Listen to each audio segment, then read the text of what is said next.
Nation's #1 DJ, DJ Rockwell. Yo, this is Apocalypse, the lyrical warner, hip-hop revelator. And you rockin' with the nation's #1 DJ, DJ Rockwell, you understand me?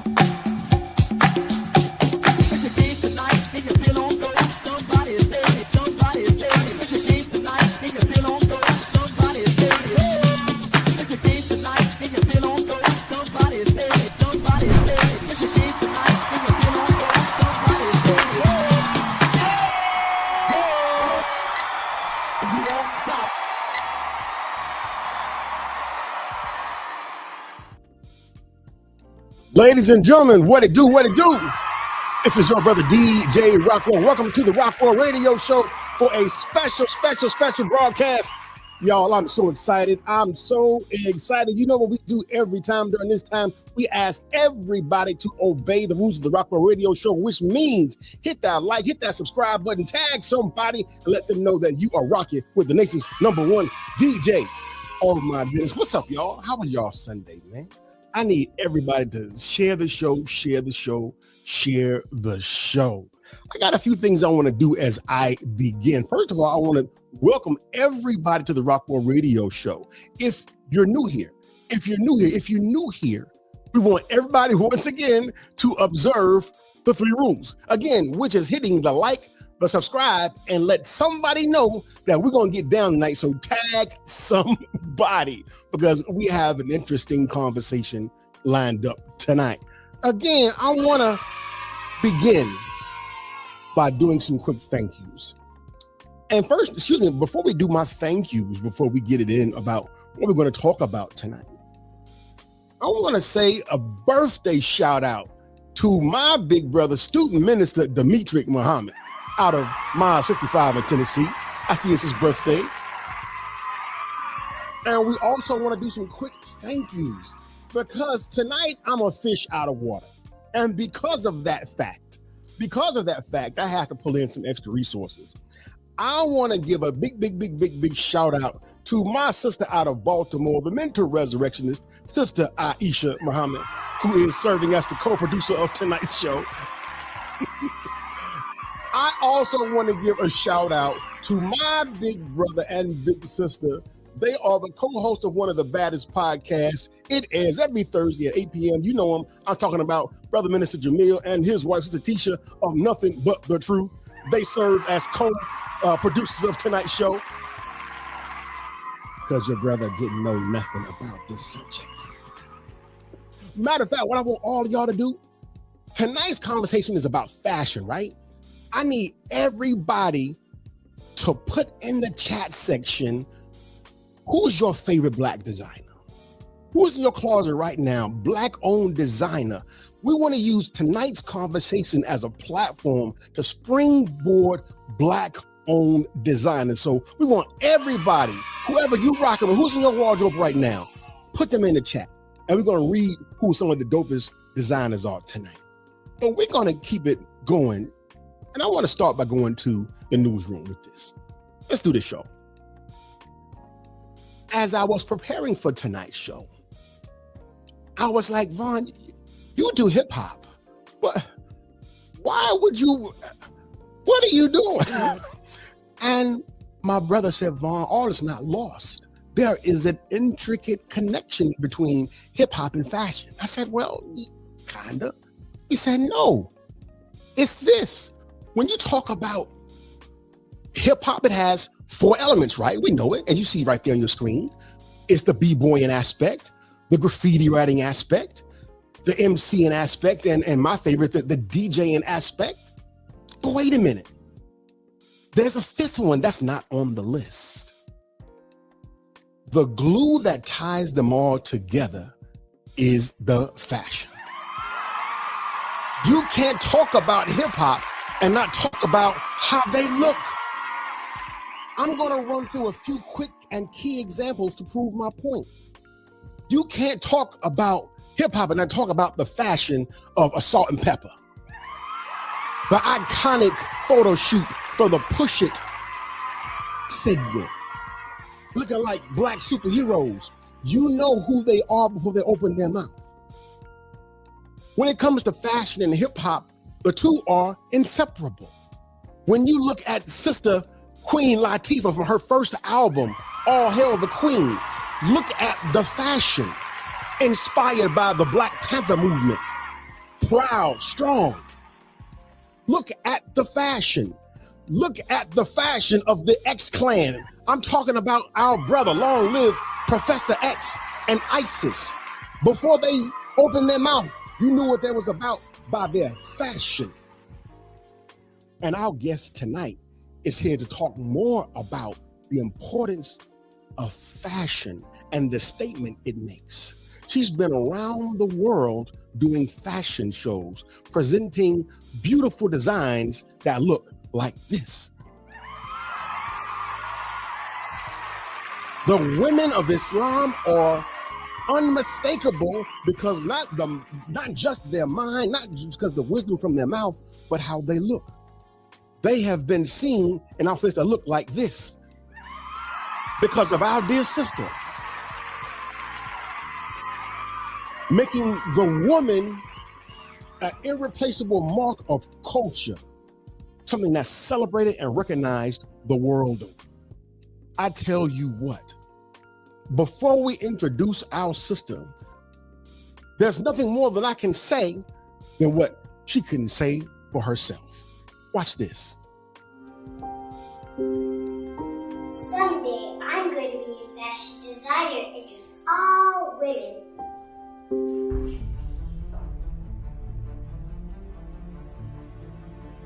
My start, humble beginnings. Yet here I am today, by the grace of God, transforming women of the world with a new dress, a new mind, and a new woman.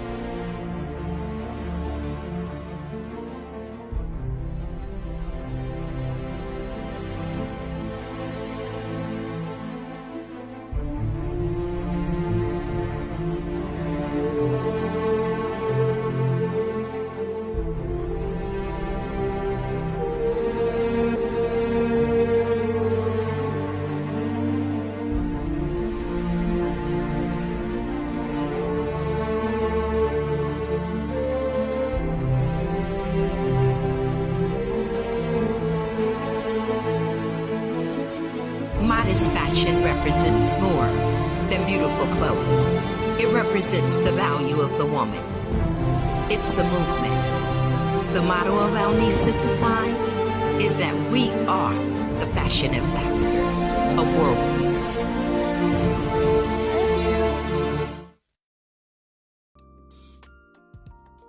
Brothers and sisters, the time has come, the time has come, the time has come. Tonight on the Rockwell Radio Show, ladies and gentlemen, we're honored to welcome a true trailblazer in fashion. She's the founder of Al-Nisa Designs, a fashion house that's redefining what modest fashion looks like on the runway. She's also the driving force behind Women Working Together, Inc., building networks that uplift women entrepreneurs across the globe. Her designs have already graced Torino Fashion Week in Italy, bringing Black Muslim women into the international spotlight. And now she's preparing to make history yet again as the organizer of Harlem Modest Fashion Week 2025 in New York City. She is a visionary designer and advocate for modest fashion. Sister Carmen Muhammad has dedicated her life to creating elegant, sophisticated clothing that celebrates the beauty and dignity of women while honoring Islamic principles and cultural heritage. Brothers and sisters, please welcome for the first time to the Rockwell Radio Show, my sister and yours, Sister Carmen Muhammad. Assalamu alaikum. Wa alaikum salam, dear sister. So much of an honor to have you with us. How are you? I am very blessed. I'm grateful. I'm thankful. But I'm going to put my hand over my heart because I'm honored to be on your show. I can't thank you enough, dear brother, for sharing your platform and allowing us to speak about what we're doing. I know that this is mainly a hip hop show, and I was dancing in the background. I was like, oh, all right now, as your music was playing and it was coming on. But honestly, I am so thankful and so grateful and honored to be a part of this show this evening. Allahu Thank you Akbar. so much. Yes, sir. Allahu Akbar. Everybody, you know what to do. Hit the like button, hit that share button. If you're not subscribed, go ahead and subscribe. But above all, we need someone to tag somebody that knows fashion because Brother Vaughn does not. Oh, you know fashion. That commercial I saw meant you know fashion, okay? Yes, sir. Okay, sister, let's get right to it. I've prepared some thoughts and jotted down some ideas and questions. Okay. And I'd like to start with this one. The key word that we're going to hear said a lot tonight is modest. Mm-hmm. The word modest obviously means different things to different people. It's kind of on a sliding scale. So I want you to, if you will, define it, what it means to you, and why did you stake your entire company's culture on modesty? Modesty means a lot to me, and people define modest in a lot of different ways. When people speak of modest fashion, they often say that it's a faith-based fashion. That is not true, dear brother. Modesty is a woman who is a veiled woman who is not exposing her body nor showing the figure of her body as she's wearing her clothing. Yes, So modest fashion to me is a dress that represents the highest form of a civilized woman. Yes, If you look back and you go back in history and you go all the way back, modest fashion is what we have always represented as women of God. It wasn't until we decided to allow someone else to dictate to us what fashion was and what fashion was about that we got off the course of what we are and what we should look like. So modest fashion for me is a form of representation of the highest form of a civilized dressed woman. You don't take away from the aestheticness of being right down to the modern time. You just are more civilized in your dress, in your appeal, and in your fashion. Understood. Ladies and gentlemen, with us tonight is Sister Carmen Muhammad as our special guest, and we're going to talk about fashion, high civility, their upcoming event in New York and Harlem, and much, much, much more. Let's continue. I want to jump right into the main question, really the reason why we're here. Yes, sir. When we look at pop culture, Sister Carmen, as it relates to fashion and how our women are dressed, needless to say, very little is left to the imagination. Absolutely. In hip hop, especially, we now got a whole generation that has been influenced by half-dressed sisters, unfortunately. Absolutely. Is it difficult, Sister Carmen, to convince younger women of the value of putting something on that covers their body? It's not difficult, but we have to understand the elements in which we're dealing with. When we say that those that are out front are representing the style of dress, they're trying to usher in a culture that matches the music. If you listen to the music today, the music is not what it was before, years ago. Today, what we have is we have a music that appeals to the youth on a low tone level. It's talking about the degradation of the woman, of us in general as a race of people. So these are the things that we are allowing to enter into our minds. So yeah, it becomes difficult from that aspect, but it's difficult if we don't continue to fight those forces. We have to become the vanguards of this world. We are ushering in a new world order. Whether people want to believe it, bear witness to it, it don't even matter.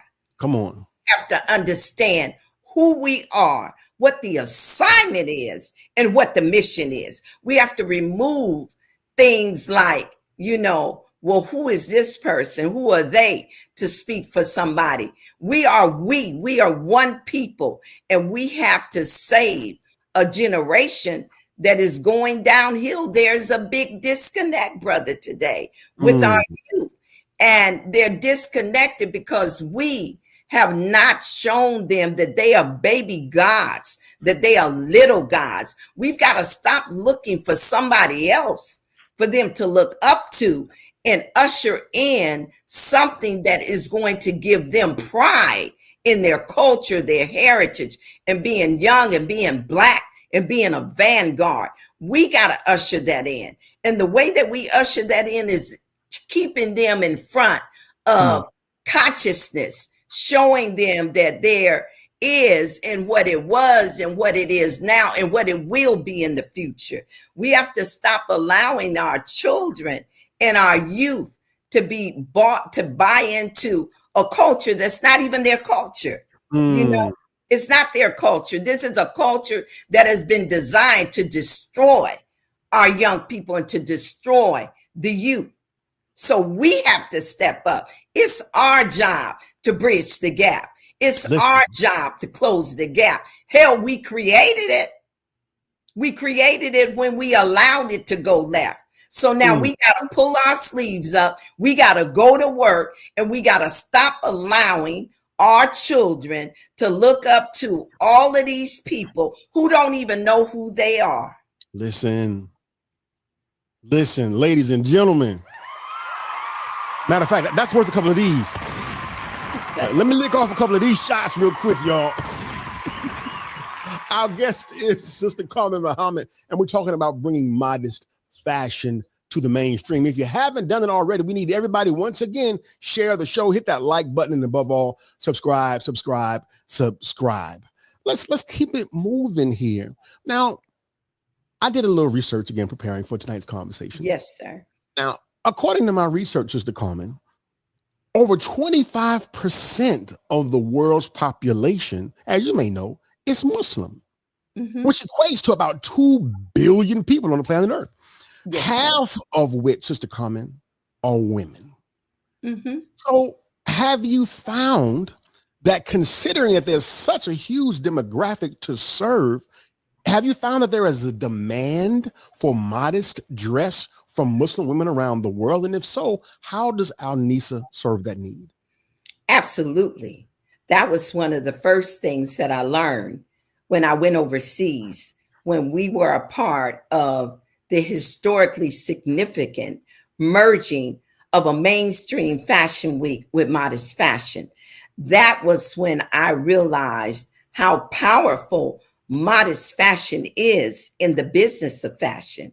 See, we don't understand because we're not looking at the statistics, nor are we looking at the income or the stability of the fashion business as it relates to modest fashion. This year alone, it has been stated that modest fashion will contribute over $358 billion to the business of fashion. They're saying that in the next 8 to 9 years, it will be $1 trillion industry. Who's supporting that industry? If we say that the masses of women are not wearing and buying modest fashion, how is it that they are arriving at those numbers in sales? I'll tell you how. During COVID, there was a big issue with the business of fashion, and were they going to be able to survive COVID because of the lockdown? Yes, during that time, what you had was you had a whole level of women who resided in the Middle East, in China, who had expendable cash, who continued to buy because they were in the position to buy. When we were in COVID, the economy was on a downcline. But for people that have that type of stability and that type of money, they continue to buy. So those iconic designers bore witness to, wait a minute. So these are the individuals who are really supporting and keeping the business of fashion alive.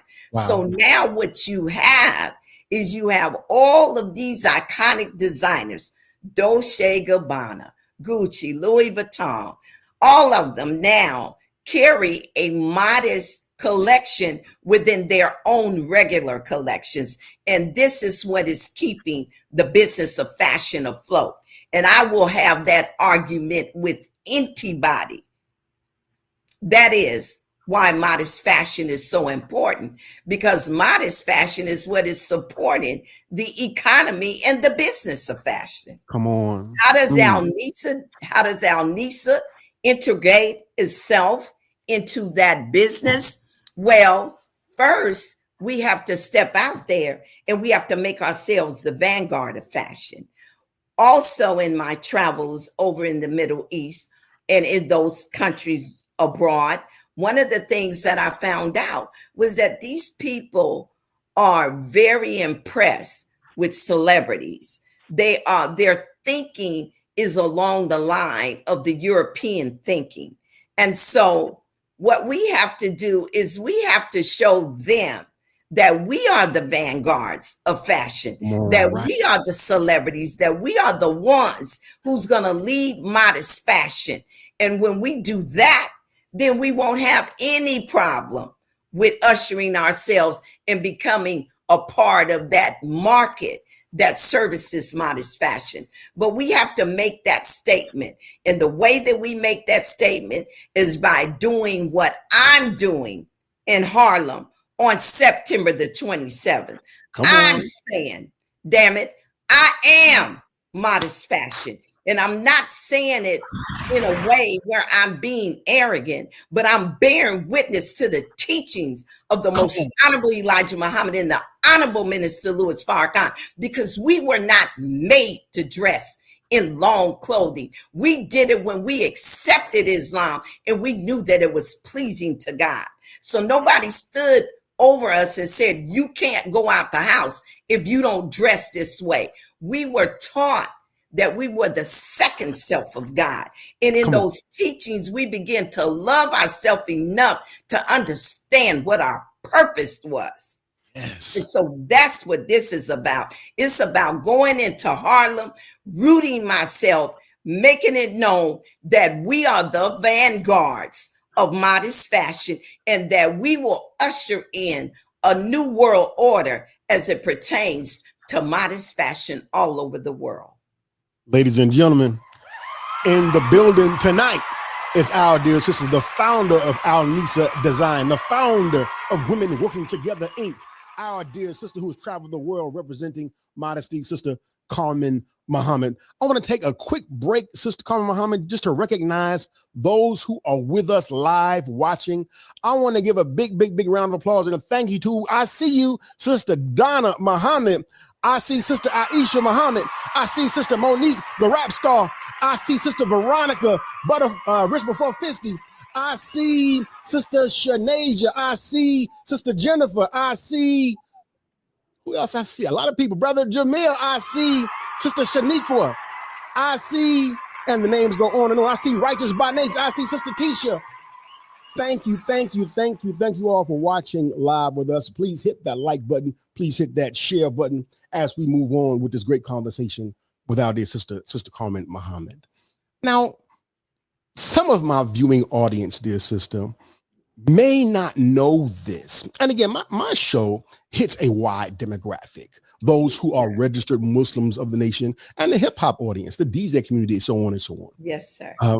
Now, some of them, after having said that, may not know this regarding what the letters M.G.T, G.C.C mean? As you know, it means Muslim Girls Training General Civilization Class. What I'd like to ask you about that is, what is the relationship between civilization and fashion as it relates to your mission and your designs? It's who we are, dear brother. We have, as I stated, we come into this teaching and we come with a lot of baggage and we come with a lack of knowledge of self. So when we couple what we have been taught and how we have been taught, how we are being taught, we are Muslim girls in training. So we are constantly evolving into a woman of great stature. We are constantly being taught how to take care of our children, how to take care of our husbands, how to take care of our home. All of this is represented in our style of dress and in who we are. When we go out and we represent this teaching as a civilized woman, we can just walk in the room and we will command attention. We will command respect. People see what you have on before you open your mouth. They have sized you up. So when you come in the garb of a woman of God and you enter the room, they are already bowing down to you. And it's an opportunity to further propagate what we have been taught as M.G.T under the teachings of the most honorable Elijah Muhammad and the honorable minister Louis Farrakhan. Brother, I tell you, when we went to Italy, everywhere we went, who you are, where you come from, they were so in awe of the Black woman that they were looking at, because they had been given sound bites by the world about who Farrakhan was. But when we stepped off of that plane, from the time we stepped off of that plane to the time we left, we represented Master Farad Muhammad, the teachings of the most honorable Elijah Muhammad and the honorable minister Louis Farrakhan, and we turned that place upside down. They put us on the cover of the Kaji Times, and it said the peak hijab ladies stole the show at Torino Fashion Week. What else is to be said? There's nothing to be said when we represent this teaching in the proper manner and in the manner in which we've been taught.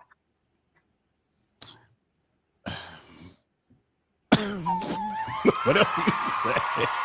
I'm sorry. Ladies and gentlemen, you're watching the Rockwell Radio Show. We're almost against our break.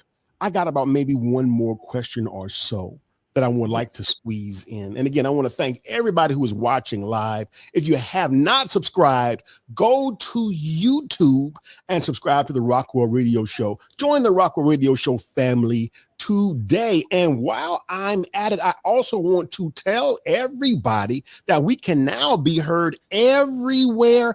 All podcasts can be heard. iHeartRadio, Podbean, you name it. You can go there to get your audio-only versions of the Rockwell Radio Show. Dear sister, let me ask this last question as we conclude the first segment. Yes, sir. Again, during my preparation for tonight's conversation, I learned about a specific designer named Stella Jean. Okay.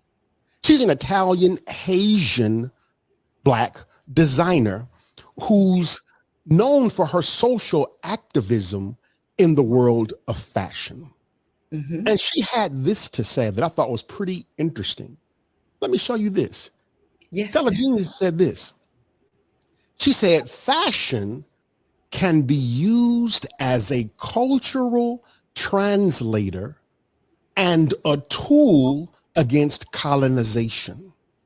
It reestablishes the balance between symbols, stories, and different worlds through style. That's our sister, Stella Jean. Bear witness. Now, I'd like to hear your response in general to that quote, but specifically, I'd like you to focus on the first part she said. When she said that fashion can be used as a cultural translator and a tool against colonization. Interpret that for us. Yes, sir. First of all, fashion is what represents culture. Yes, ma'am. It is an expression of your culture and who you are. And as I stated before, one of the things that fashion does is it separates, when you think of fashion, and I'll give you an example. It's like sports, music, and entertainment. It crosses over all barriers of economic, social, whatever it is that you might believe in. That fashion and what you're wearing will cause someone to approach you and have a conversation with you. I may not like you. I may not have even been into Black culture or Black people, but there's something about what you're wearing. There's a statement that you're making, and it makes me have to have a conversation with you. Yes. So even your worst enemy, even the one that we know don't care anything about us, your harsh enemy will or can approach you about something, and it's like being at a football game or a basketball game. You might be sitting next to a billionaire or millionaire, but you're both there to watch the game. Right. So in its own way, it has united you in the same environment, in the same atmosphere, and it causes you to have a conversation. So it supersedes, like I said, all racial, social, and economic barriers. So that is what I get out of what she might be saying. Yes, ma'am. I can't really speak for anybody else. I can only speak for what I have experienced in my journey in fashion. And that is what I have found, that it separates that all of those stigmas that you find with those other folks that normally don't want to even sit down and have a conversation with you. Yes, ma'am. Ladies and gentlemen, we are up against the break. As you can see, in the place to be is our sister Carmen Muhammad. She is the founder of Al-Nisa Design, the founder of Women Working Together, Inc. We are going to take a break. Don't go away, because we will be right back.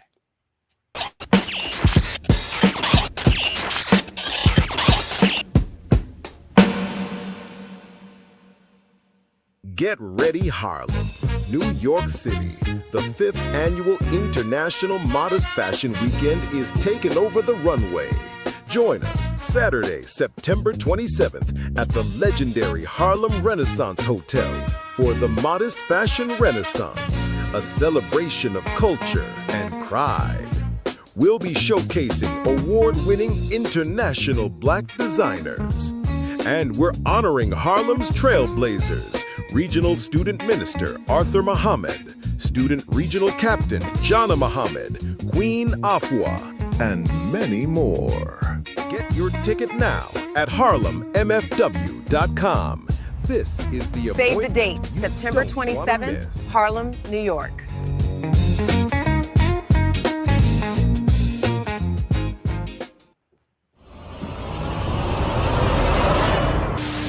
What's up? It's your girl Lish 2X. Words of hijab, focus laid in the lab, off the dome, no pad, NYC to my bag. This is Akila Nihanda. Ryan, she want land, I want both. He want a daughter, she want a man, I got both. Peace, fam. This is Heck of a Mecca. Look in the mirror, tell me what you see. Do you really see a hoe? Society calls you bitch, but you are not a dog. It's the other way around, baby girl. You are a god. Peace, family. This is Arian Nicole. It's that official, original, new school, digital, crazy, nice, lyrical, top-notch material. Queen of the planet Earth, dope, fly, spiritual, light piercing in the dark since I was an embryo.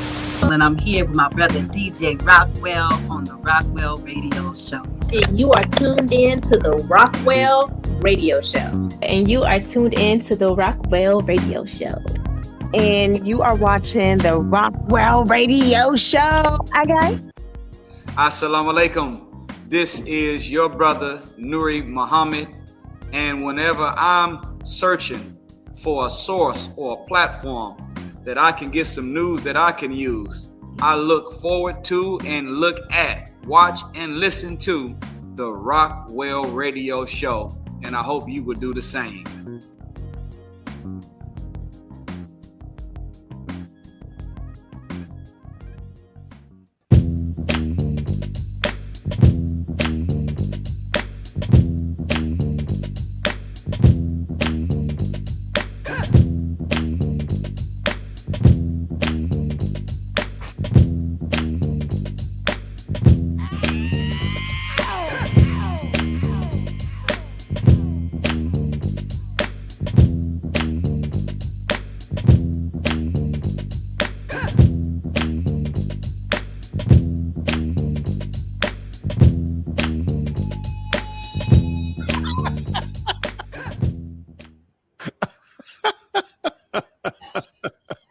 Brother Jamil. What is my brother saying? Whenever I watch the Rockwell Radio Show, I instantly feel much hipper. Much hipper, huh? Yes, welcome sir. back to the Rockwell Radio Show, ladies and gentlemen. Our guest tonight is none other than our sister Carmen Muhammad. She's the founder of Al-Nisa Design, Women Working Together, and she's got a great event coming up at the end of this month. It's the matter of fact, so you tell them real quick what it is. Tell them what it is real quick. Yes, sir. This is the 5th annual Harlem Modest Fashion Weekend.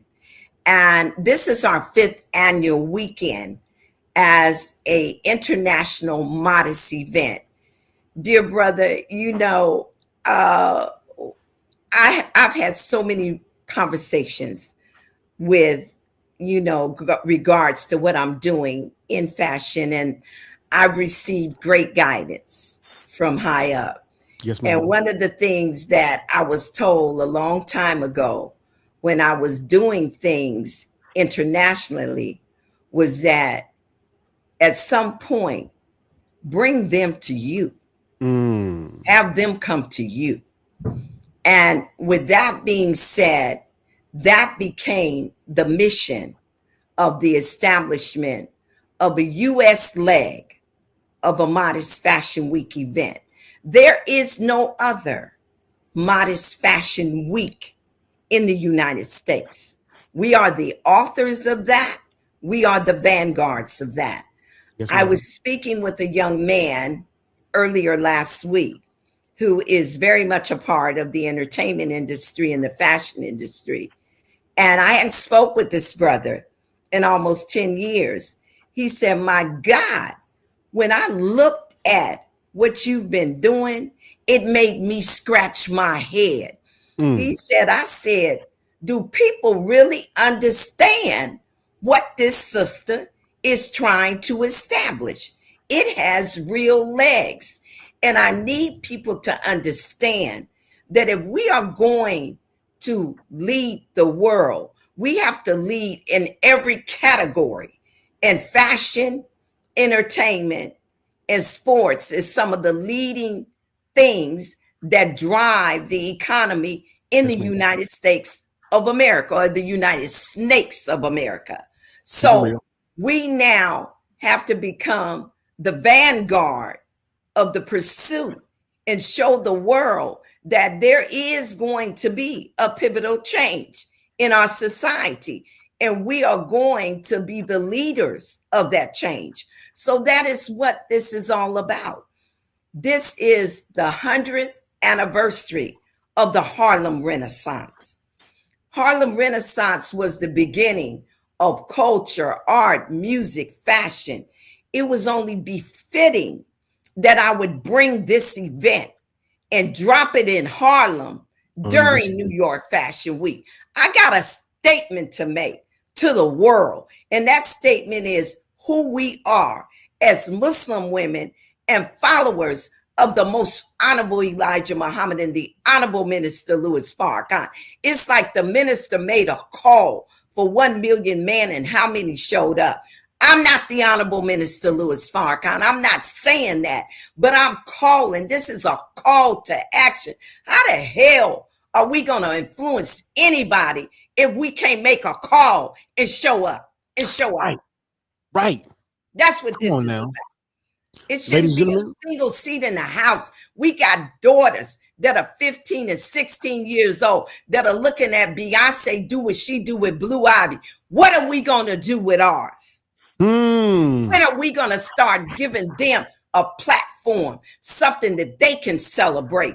That's what this is about. If you got a 15-year-old or 16-year-old, you need to be sitting in the audience and they need to be sitting right next to you. And you need to be saying, this is who we are.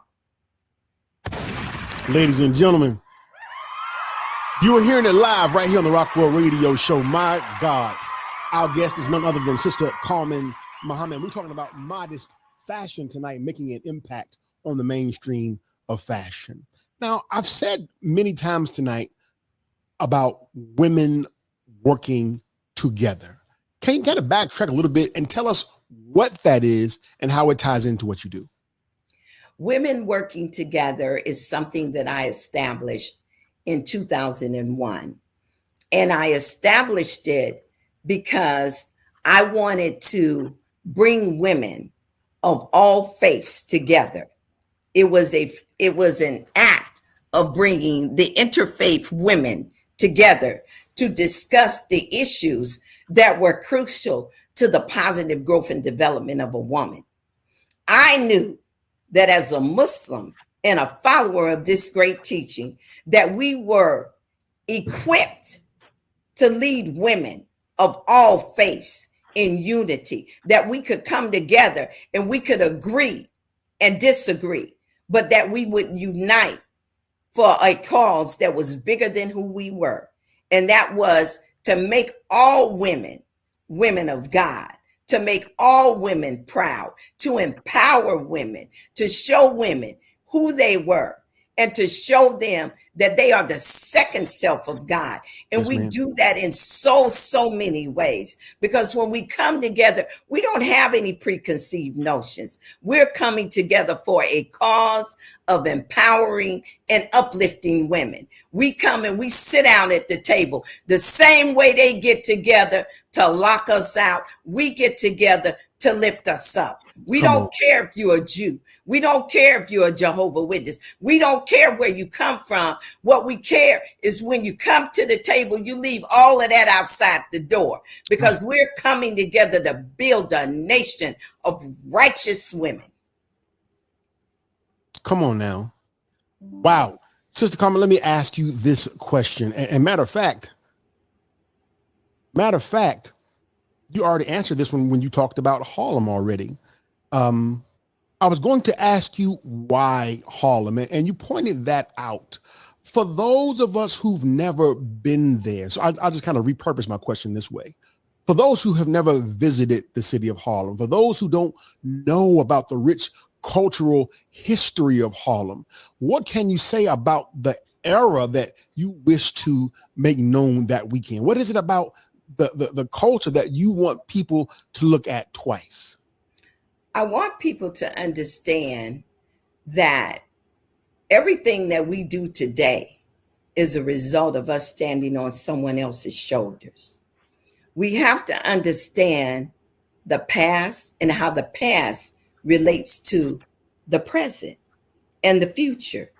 And what we were looking at was a vibrant group of people in a vibrant area, that they were building something for themselves. They understood what unity would do if they came together. These are all the teachings of the Most Honorable Elijah Muhammad. And sometimes we have to come to our people without saying these are the teachings of the Honorable Elijah Muhammad, because there's been so much that's been put out, sound bites, preconceived notions about who we are. So let's just unite on that alone. Let's just unite on what Harlem represented during the Renaissance era. Let's just unite on the arts, the culture, the history, the pride, the beginning of the civil rights era and all of those other eras. Let's just unite on all of that.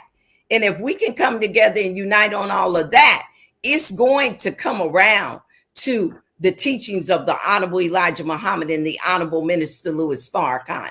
So that's really why. And the other reason that I chose Harlem is for a lot of reasons, brother. You know, when I was traveling around the world, one of the things that bothered me the most was that I was the only one with the melanin in my skin at these international fashion weeks. And I'm looking at Black women that I knew in Los Angeles, New York, Chicago, all over, that were just as talented as me and anybody else, but that were not being given a platform to express their gifts and their talents. So I said, you know what? We're going to go back home. We're going to go somewhere where it's been Black pride, where they've been celebrated. We're going to celebrate the Renaissance era, and we're going to pivot right on over into what we're going into today, which is a new world order, a new way of life for Black people that's going to elevate Black people. You talk about Black excellence, you don't get no better than what we are being taught. That is Black excellence. Right. So let me give you a sneak peek at how we celebrate the Harlem Renaissance, how we uplift those that we are standing on their shoulders. So that's really what that's all about. So let's say that for someone who is a little fashion ignorant like myself, and you're not.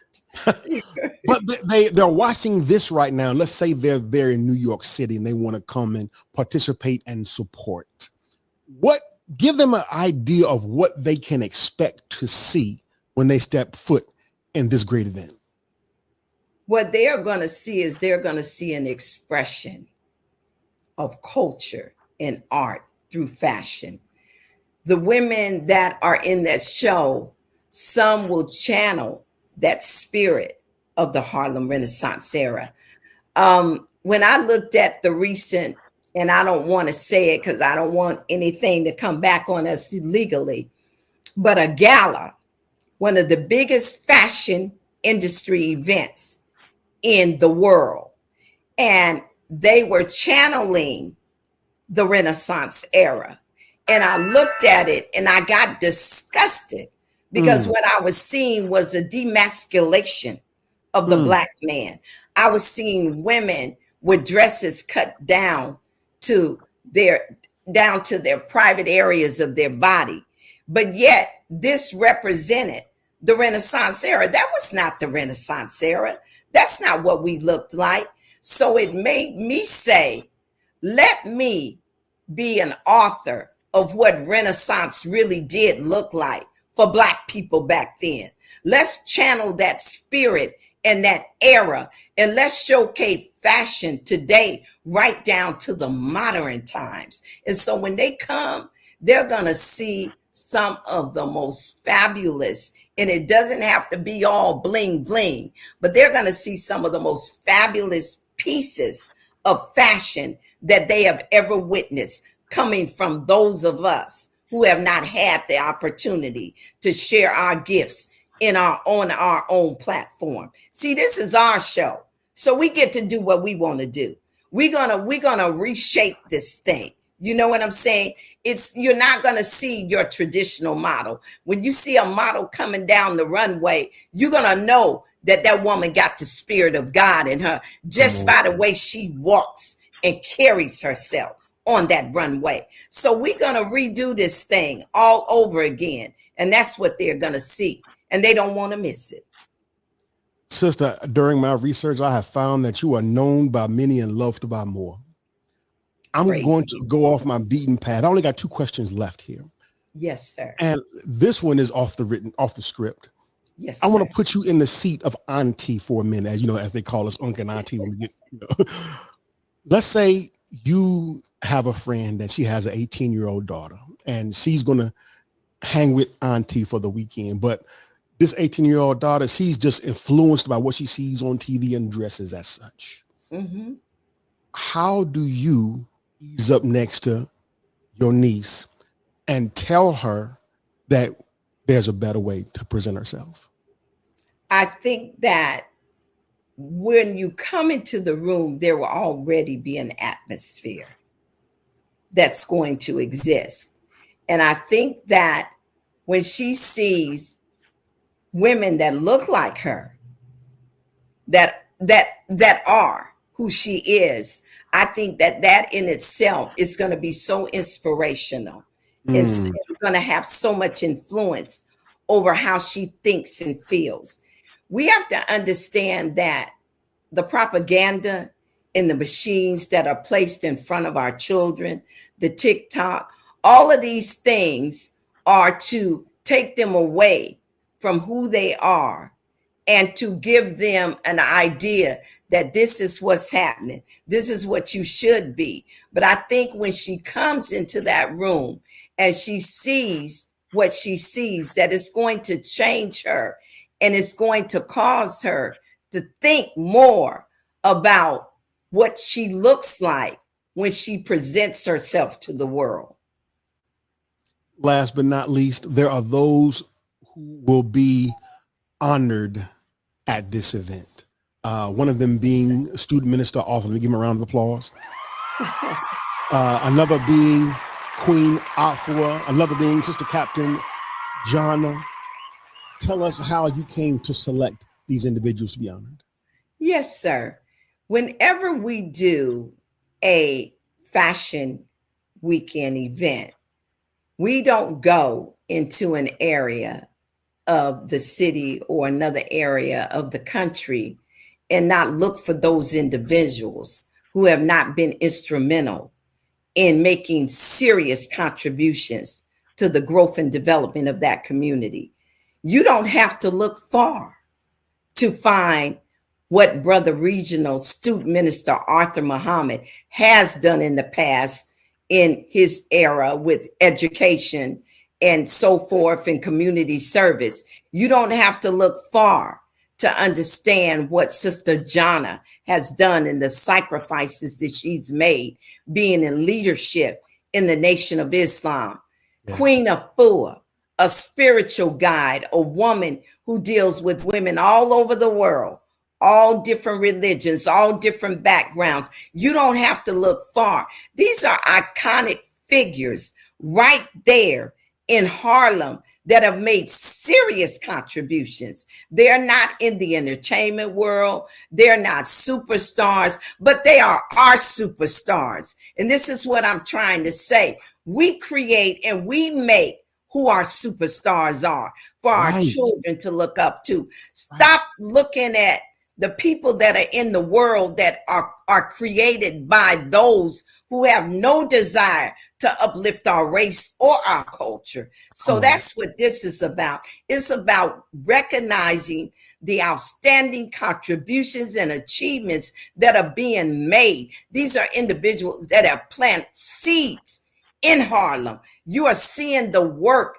You are seeing the fruit that they're bearing coming from their trees. How dare it would be, I would be remiss to go into a city like Harlem and not honor those Black men and Black women. We're also going to be honoring the Grandassa models. These are women who were behind the My Black is Beautiful campaign in 1962. The oldest model is 92 years old, and I think the youngest is 72. They were out there modeling professionally, being Black, being proud, carrying their identity on the runway way before I came along. And these women have to be uplifted. They have to be given their flowers. We need to know that they paved the way for those that are coming down that runway now. So yeah, we gonna honor our people. We gonna celebrate our people, and we gonna usher in a new dress, a new mind, and a new woman, a new Black woman. Dear sister, I thank you for taking time out of your busy schedule to talk to your little brother. And I pray, yes, sir. I pray that your audience who is used to a hip hop platform have enjoyed our show. But I'm going to tell you this, y'all. We are only 80 tickets from being sold out. I need folks to go online to www.harlemmfw.com and buy your ticket. Come on, y'all. You ain't look. We need to show up and show out. This is our time. We need to let New York Fashion Week and all of those people understand that we are here, we are present, and we are ushering in a new world order. Sister, our platform is your platform. After the show, I want to invite you back to tell us how it was, about the great success, about the new bridges that were built. We want to hear about it right here on the Rockwell Radio Show. Y'all, if y'all enjoyed the show out there, make some noise, put some fire emojis in the chat. We are joined tonight by our sister, your sister, Sister Carmen Muhammad. You've been tuned into the Rockwell Radio Show, and we will see y'all next week. Sister Carmen, we love you and thank you. I love you and I love everyone. And come on, y'all, support your sister. Support this, what we're trying to do. Our unity is our success, family. Come on. We, family, are out of here. Now, if you got past all of that, you might as well keep on rocking with us. So come on, everybody, let's go. Radio show, y'all. The Rockwell Radio Show. Come on, Rockwell Radio Show, y'all. The Rockwell Radio Show. The Rockwell Radio Show, y'all. The Rockwell Radio Show. The Rockwell Radio Show, y'all. The Rockwell Radio Show. Everybody, Rockwell Radio Show. That means you too. Rockwell Radio Show. The Rockwell Radio Show. The Rockwell Radio Show. The Rockwell Radio Show, y'all. The Rockwell Radio Show. The Rockwell Radio Show, y'all. The Rockwell Radio Show. Come on now, y'all. Yeah. It's a dope episode, man. Come on, man. Stop tripping.